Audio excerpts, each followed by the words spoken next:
when it comes to this matchup, because I mean, as much as I'm joking around, I have no idea how these two decks really play out. I've lost to both of them at times, but yeah, still very unknown quantities. I actually think it's like slam dunk matchup for Nikachu here, Yeah. where quietly the biggest thing for him is that his life total just doesn't change very much.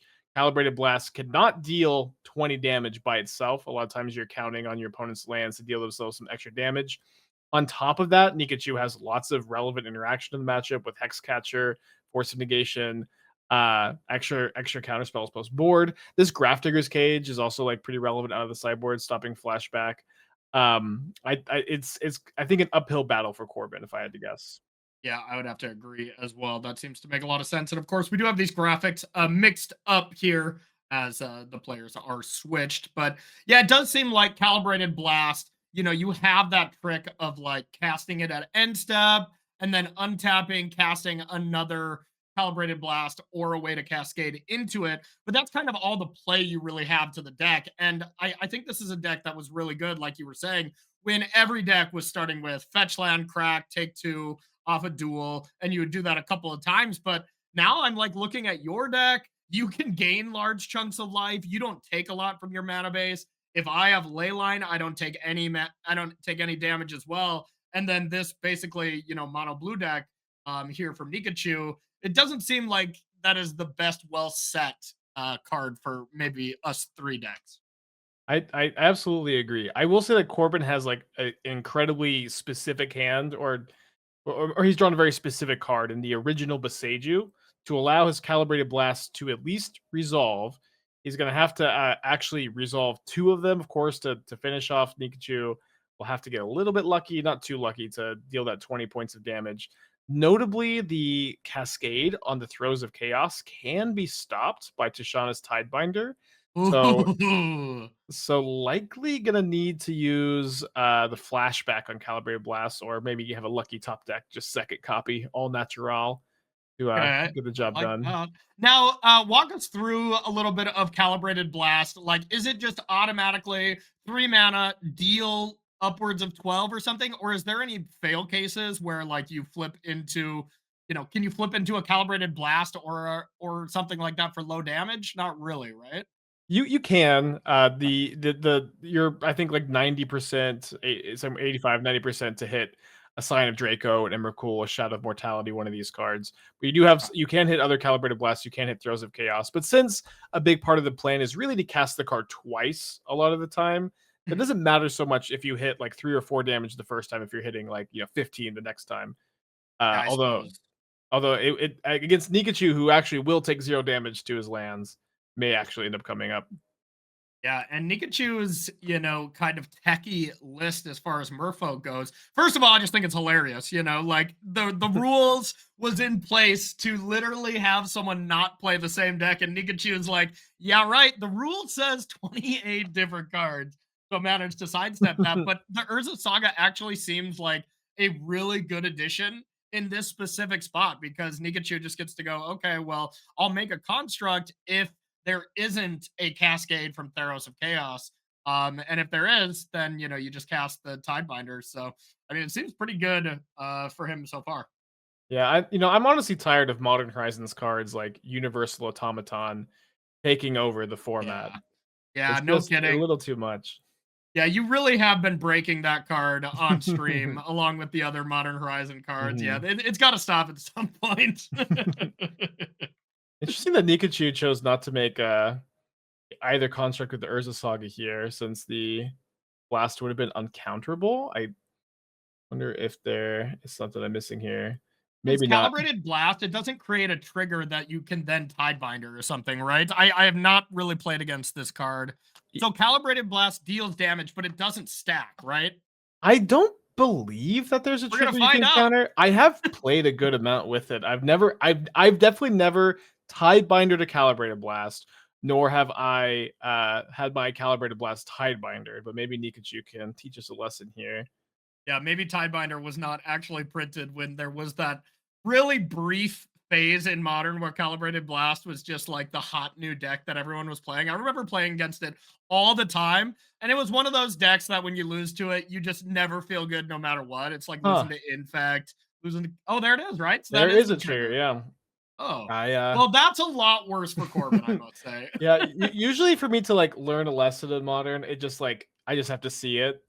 Yeah. I just have to experience it one time and wow, Nikachu is putting on a showcase. And that is what I was missing about no Urza Saga activation. We just wanted to masterfully keep up the Tishana's Tidebinder the whole time. And this is where you have to be as Merfolk. You have to understand all of the corner case scenarios. You have to understand all of the intricate interactions because you are not going to win with your 2 mana 2/2s otherwise. Yeah, what about your 1 mana 1/1 changelings? Would it I win mean with that them alone? uh, I do like that card a lot in Image 2 draft, curving that into the 3/3 double striker that gets cost 1 less for each creature type among creatures you control. Ooh, okay, so it just costs Yeah, 1, yeah, right? it costs 2 because it's white and like 4 or something like that. But Oh, sure, sure, sure. it, Okay. it basically counts as infinite creature types or hundreds, however many creature types there are in Magic.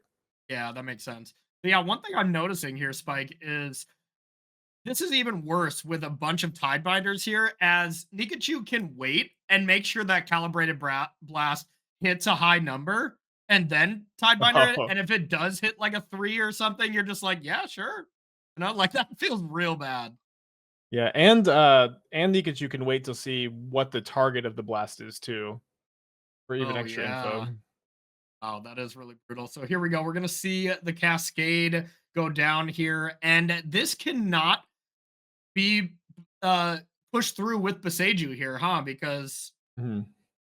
you pay the Cascade for free here. So this Force Negation is actually going to work as well. And I guess you could have Calibrated Blast from the yard and then paid 2 life as well, but then you just died to the creatures. So Yeah. yeah, I guess Corbin just has to go for it, but looks like there's really Yeah, there's the onboard Aether Spellbomb bounce to Shauna's Tidebinder, Viola back in. Mostly just going through the motions. 3 damage targeting Nikachu, not even worthy of being countered. Um Corbin will untap with a whole life point next turn, and I don't think that there's actually a land that Corbin can top deck here to let him cast Scion of Draco and Shadow of Mortality. But if there is, and I'm mistaken about that, then that would give Corbin a 7/7 lifelinker and a 4/4 flyer for 4 mana. Yeah, I would think if there is any such card here in Modern, you of all people would definitely have already Yeah. figured it out. It like Urborg is close because there's no black sources in there, but you would be missing a 2 mana to cast the Scion. No, you would. No, Urborg would work because you can then tap the Beseju for an extra mana because with 4 mana And on the not Scion. pay, yeah, not pay Mhm. any life for it as well. But yeah, no Urborg. So looks like we're gonna be heading to the next game here. And then as far as sideboards, you kind of touched on it a little bit earlier. It just gets worse for Corbin, huh? Yeah, I need to reread all the lands in Corbin's sideboard. Maybe there's a dynamic changer that I'm missing, but there's extra Besagers, I suppose. But Yeah. the Grafdigger's Cage can come in to stop the flashback on Calibrated Blast, which is I think really nice in this matchup where you can tutor the cage off the Urza Saga, and Corbin does need to double blast you to win the game. Um, so that way, if you have Grafdigger's Cage, you're really only likely to get blasted one time. I would really love to see the combo come in from Nikachu, the Pure Sight Miro Paradise Mantle Thassa's Oracle combo. It, Yeah. it's a combo that is so cool. I've tried it like several times, and it is it is it is very sweet. My actually favorite way to combo Pure Sight Miro is with Elven Chorus to give Pure Sight Miro the ability to tap for mana. Then you get to like go through your entire library, and you can find Thassa's Oracle on top with Elven Chorus, cast Thassa's Oracle, and then exile the rest of your library with the trigger on the stack. Wow. Yeah, I am not too surprised that you went through those great lengths to find a new way to win with Thassa's Oracle. I stuck with my Underworld breaches and grinding stations and just never looked for another deck from that point. I'm too small brain to figure Oh out these yeah, gigantic combos. all the Breach players love the deck. Oh yeah, absolutely. So, all right, looking at the opening hands, Corbin is down a game, so presumably starting here. Yeah, hand looks fine. Looks great, actually. Yeah, I think that is I haven't played a lot of this build of Calibrated Blast, but Mhm. To my knowledge, I think if you have 3 lands and 2 Calibrated Blasts, you are never gonna click the mulligan button. Yeah, that's what I would think as well, especially with having another way to cascade into another copy. I would feel like the only mulligans you have with this deck are the extreme cases of all lands, no lands, although even some all landers I'm sure you would consider, and then just having a ton of these 15 mana spells that don't Mhm. want to be drawn. I would think so. Yeah, in some ways, the London Mulligan is nice, where you get to put these big 15 mana spells back in the deck to increase your hit count for Calibrated Blast. So it looks like a mulligan to 5 here for Nikachu, but does have a turn 1 Vial, has the Tidebinder, which we saw just be completely awesome, and then has an Urza Saga for the long game. So, Nikachu's hand looks perfectly reasonable. Um, and being able to just deal with maybe not even necessarily the first Calibrated Blast, as you were saying, it just doesn't really matter as you need 2 of them to win the game, but dealing with the one that's going to kill you when you absolutely have to leave up mana seems perfectly fine. I agree, and then as we saw last game, Tishana's Tidebinder is just such a perfect interactive piece for this matchup. It's like, but both being like a counter effect that gets through Boseiju and pressure is just like a crazy card in the matchup. Is Tidebinder a really good card against your deck? I'm just kind of thinking you have some pretty big triggered and activated abilities from your planeswalkers as well as the One Ring. Does that affect you a decent amount or not so much? I think it's pretty good against me. I'll say that one big negative against it is I'm not playing any fetch lands, so I think Hmm. the stock against Tidebinder goes up a little bit there. But Tidebinder against Sorin, Tidebinder against Liliana, Tidebinder against Ring is all pretty good, and And if you something do maybe a Vein Ripper trigger. and if you do Tidebinder a planeswalker as well, it still shuts it down for good, right? That's Yes, it that's how that does, interaction works. Okay. as long as the Tidebinder is still in play. All right, so Sunken Citadel comes down to get ready to do some blasting here next turn. And yeah, I guess with that Scalding Tarn getting the headquarters, we kind of needed to top deck a red mana, huh? But I guess that Sunken Zen was right off the top. Well, you can make Sunken Citadel tap for red. Oh, okay. Gotcha. Yeah, and Another card you have played plenty of, another land you have cast plenty of times. boy, do I love that one. Yeah, you do. It does seem like the first Calibrated Blast will resolve. Yep. Corbin seems like he's in pretty good shape to go like upkeep Calibrated Blast, resolve, hopefully blast for a lot, and then can potentially put pressure on this Tidebinder by casting throws into Calibrated Blast or end of turn blast, untap throws. Yep. May see Sokenzon get channeled. Sokenzon notably can be channeled for only 3 land taps with the Sunken Citadel. Yep, of course. So here we go. We see the first Calibrated Blast to go at the perfect timing. Not during Corbin's turn where there could be a force, and then before 3 mana is available, and that's 15. That's 15 damage, a pretty good rate for 3 mana, if I do say so. Yeah. I mean, just the power creep here from first the automaton and now Calibrated Blast. I mean, these cards are just so powerful. Absolutely. And now this is the rough spot though. When you're already within striking distance from a Calibrated Mhm. Blast and you always have to leave open mana, like when Vial gets to 3, that's kind of your way to put shields down and still have the shields up. But like right now, we'll see if Corbin just does the play of land go and puts Nikachu in a spot where I don't think Nikachu can make a saga. You just got to play 2 defensive. And man, Ramunak Ruins off the top is also just a great win con here. Absolutely. Also gets discounted by the Sunken Citadel. One really interesting thing here will be, and I missed it during sideboarding, is if Nikachu boarded in Shadow Spear and start to potentially get his life total up to a point where it'll be unable to uh Oh, interesting. be blasted again. Also, Grafdigger's Cage would be super nice to stop the Calibrated Blast flashback, the throws of Chaos Retrace. I Yeah. think the decision on what to get with Urza Saga will be really, really relevant. Will be the big moment as well. And Nikachu correctly does not go for Calibrated Blast. Now, you had to respond to this Vial trigger, didn't you? Yeah, I think you absolutely do. Okay, here we go. Yep.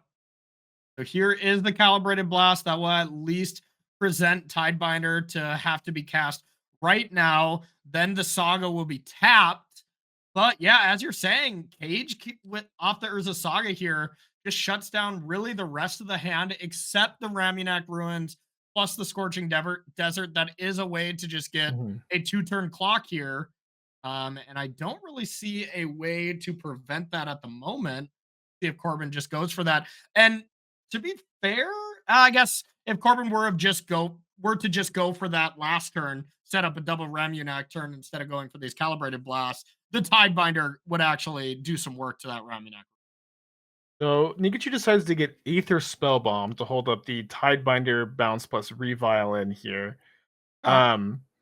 Corbin has a really interesting option to just Besage you the Aether Vial, and then be free to Calibrated Blast. Although because the Sunken Citadel is naming red and not green, he won't have that option available to him Well, right now. wait about this. What wasn't it possible to cast Theros of Chaos, put Calibrated Blast on the top, and when Nikachu goes to bounce Tidebinder, then you Beseiju Vial?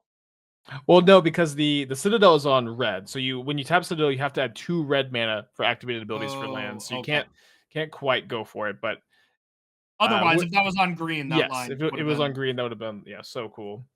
Although it would have given Nikachu the extra island to spell pierce, I suppose. Yeah, fair, fair, fair. All right, so here is Ramunag Ruins, and do you do it right now? Do you prevent the ruins? I feel like kinda have to. I guess decides to wait. Oh, what a big draw off the top there. Tidebinder number 2 is spicy. Yeah, I think if I knew that I was drawing Tidebinder, I wouldn't have countered there. And maybe such like a desperate draw as another top deck Tidebinder is really what you need to Yeah. get out of this spot. Also, the Otawara can function as a Tidebinder ability too here. I know.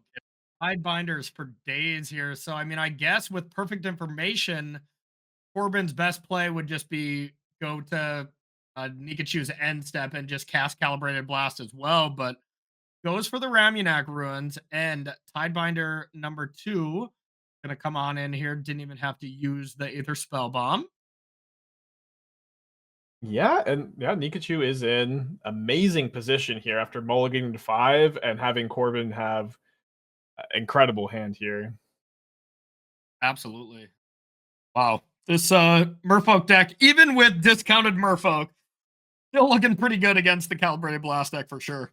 Yeah, Yeah, I'm with you. This seems like a train wreck matchup after we saw a couple games. yeah, it's one of probably one of the most obscure matchups in Modern and one of the most lopsided ones too. Yeah. And I feel like Modern is at a spot right now, like once you especially get to like the top 15 decks or so, they're all pretty flat, like there Mhm. is of course always a tier 1 rotation and stuff. But otherwise, there's a lot of decks that can compete at the highest level and 85% of them were created by you, and you kind of shape the metagame a decent amount. If you say so. I think most of us would say so. I have to say. Uh, Doing an island scan on Corey's side of the build for Tide Shaper. Just like Spar's headquarters over there to make Tidebinder a 1 mana 2/2. Yep. Already has lethal in play here, so maybe just holding up force negation. I guess you can't force negation and Tidebinder here actually, but you could maybe or Tide Shaper. You could pitch the force negation with Tide Shaper too. Yeah. Um, So I like just spell piercing this and then leaving your Tidebinders available. yeah, Um, you have to Aether Spell Bomb, but yeah, that seems pretty safe, especially yeah. because force negation is also up. Again, I'm looking at like just the abilities to cast a Shadow of Mortality. That might be just like Plan A, or like the real way you win this matchup is Calibrated Blast is you just play a Shadow and a Scion of Draco, and you have a seven Oh, seven life linker. Mount Doom is so close to being an amazing draw here as Nikachu is at 2 instead of 1, but able to Yeah, deal 1 damage here if we even have I don't think there's a Black Black Source. Source So in yeah, play over still there. not able to do it, but it's an interesting top deck, that's for sure. Yeah, I think we'll see Corbin probably go through the motions here. Nikachu will choose one of his various ways to stop a Throes of Chaos, and then we'll be moving on to match 3 of the day. Yeah, wild stuff. So it looks like, as long as nothing absolutely crazy happens here, some misclick or something, you're going to be playing Corbin in the next round to play the loser of Nikachu and I. How do you like the Calibrated Blast matchup? I mean, obviously Um, you probably haven't tested it a lot, but do you think it's okay? I don't know. My mana's not very painful, which is Yeah. nice, but I do have thought seizes and smallpoxes, so I'm going to really be doing my best to just keep my life total above 15 for as long as I can. Okay. I'll try to be life linking a Vein Ripper also to gain tons of life, and post board, what I would really like to do is to cast an Emrakul off a Dothy Voidwalker. Oh, oh, baby, yeah, absolutely. We saw that trick at Pro Tour: The Lord of the Rings, where we saw Calcano just whip an Ulamog over to Jake Beardsley after a Thoughtseize with a Dothy in play. That is always quite spicy. I Yeah, just when he also picture you just going like turn to Smallpox with a Flagstone and an Urborg, and then into Sorin, Vein Ripper, and just start gaining 7 a turn. Just seems like absolute. Yeah, that'll be my hopes. We'll see. I think it'll be very draw dependent. Yeah. Yeah, counter spells against calibrated blast style effects is usually pretty good, but thought seizes, stuff like that, the famous saying of you can't thought seize the top of the deck can definitely happen. Yeah. That style of map. And you're also thought seizing, a spell with flashback or thought seizing a spell with retrace. Not the most effective in the matchup. That's fair. All right, Nikachu takes it down 2-0 with Merfolk takes